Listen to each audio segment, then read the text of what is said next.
this signing up, if we sign on to obey bureaucrats based in Geneva, we are abdicating our own sovereignty.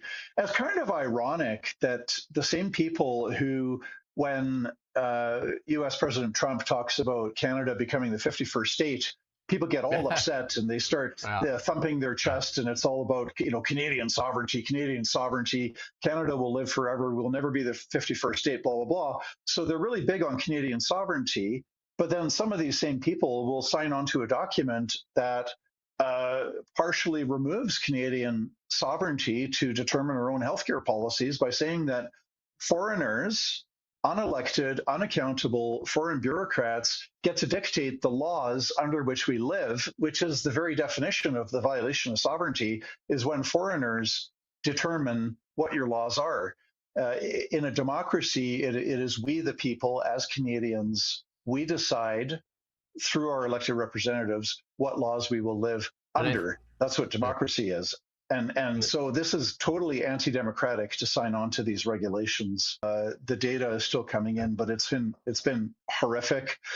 Since lockdowns were imposed in Canada, according to Statistics Canada, so not my opinion, not the Justice Center's opinion, but Statistics Canada tells us we have a 15% increase in the death rate amongst Canadian children.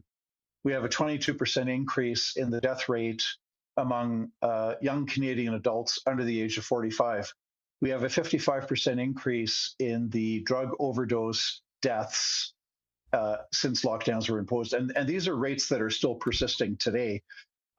Statistics Canada tells us that after 80% of Canadians, or the vast majority, were injected twice or more than 2 times with the COVID vaccine, the number of COVID deaths actually went up by a quarter. So these are the very detrimental, harmful effects from lockdowns from last time around.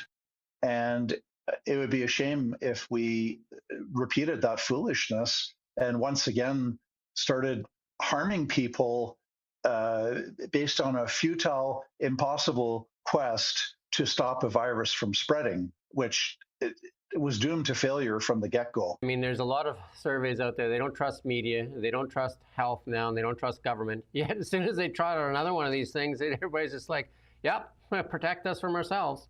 It seems like this kind of thing, like the Americans push back on it, and they usually lead. Why isn't Canada pushing back on it, and why isn't it at least being debated in Parliament?